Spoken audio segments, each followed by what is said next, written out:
Livro Anna Karenina, de Lev Tolstói. Capítulo 6. Quando Oblonsky perguntou a Lievin por que viera a Moscou, Lievin ruborizou-se e irritou-se consigo mesmo por ter se ruborizado, pois não podia responder. Vim pedir a sua cunhada em casamento, embora tivesse vindo exatamente por isso. Os Lievin e os Tcherbatsky eram antigas famílias fidalgas moscovitas e sempre mantiveram relações estreitas e amistosas. Essa ligação consolidou-se ainda mais na época em que Lievin foi estudante universitário. Preparou-se para a prova e ingressou na universidade juntamente com o jovem príncipe Tcherbatsky, irmão de Dolly e de Kitty. Nessa época, Lievin frequentava muito a casa dos Tcherbatsky e lá apaixonou-se. Por mais que possa parecer estranho, Konstantin Lievin apaixonou-se mais precisamente pela casa, pela família, em especial pela metade feminina da família Tcherbatsky. Lievin não tinha lembranças da própria mãe, e sua única irmã era mais velha do que ele. Portanto, na casa dos Tcherbatsky, Lievin encontrou pela primeira vez o ambiente de uma antiga família nobre, educada e honesta, do qual se vira privado em virtude da morte do pai e da mãe. Todos os membros dessa família, em especial a metade feminina, lhe pareciam encobertos por um véu misterioso e poético, e ele não só não percebia neles nenhum defeito, como também, sob esse véu poético que os encobria, supunha existirem os sentimentos mais elevados e todas as perfeições possíveis. Para que as três senhoritas precisavam falar inglês e francês em dias alternados? Para que, em horas determinadas e em turnos alternados, elas tocavam piano, cujos sons se ouviam o tempo todo no quarto do irmão, no andar de cima, onde os universitários estudavam? Para que vinham até lá aqueles professores de literatura francesa, de música, de desenho, de dança? Para que, em horas determinadas, as três senhoritas saíam na caleche com Mademoiselle Linon, rumo ao Boulevard Tverskoy. Rumo ao Boulevard Tverskoy. Em seus casacos de cetim, Dolly com um longo, Natália com um médio e Kitty com um bem curto, de modo que suas perninhas graciosas, cingidas com firmeza por meias vermelhas, ficavam inteiramente à mostra. Para que tinham elas de ir ao Boulevard Tverskoy, na companhia de um lacaio, com um penacho dourado no chapéu?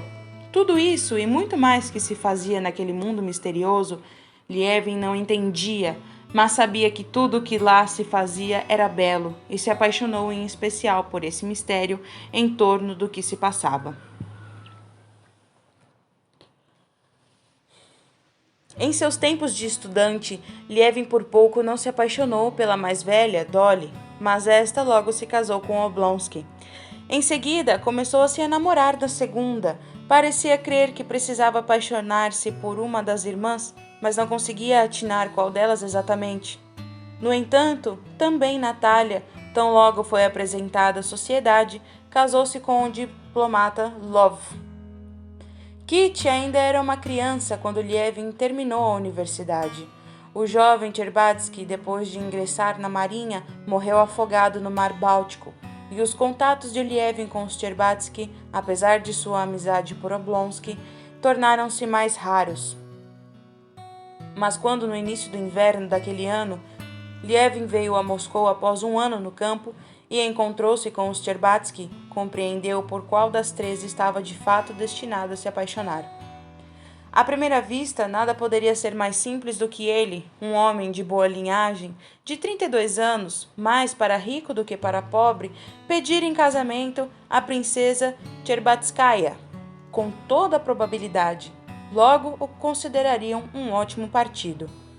Mas Lievin estava apaixonado e por isso lhe parecia que Kitty era de tamanha perfeição em todos os aspectos que havia de estar forçosamente acima de tudo que existia na terra e que ele, por sua vez, era uma criatura tão baixa e terrena que nem se poderia conceber que os outros e a própria Kitty o julgassem digno dela.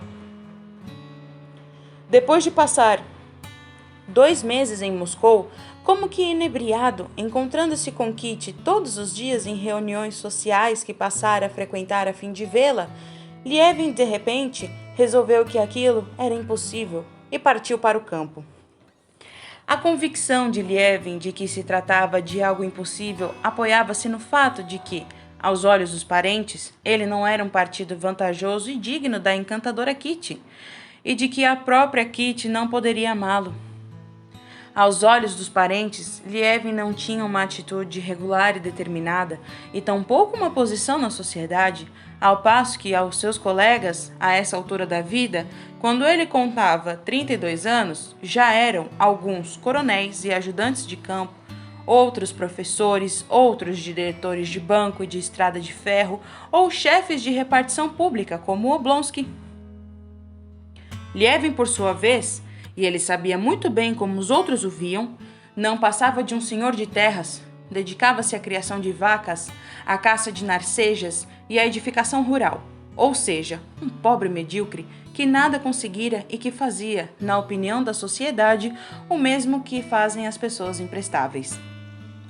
A misteriosa e encantadora Kitty não poderia amar um homem tão feio como Lievin se julgava e, sobretudo, tão comum que não se destacava por coisa alguma. Além disso, o seu relacionamento anterior com Kitty, a relação de um adulto com uma criança, decorrente de sua amizade com o irmão dela, lhe parecia um obstáculo a mais para o amor. Um homem feio e bom, como Lievin se julgava, poderia, na sua opinião, ser estimado como um amigo, mas para ser amado com aquele amor que sentia por Kitty, era necessário ser um homem belo, importante e fora do comum.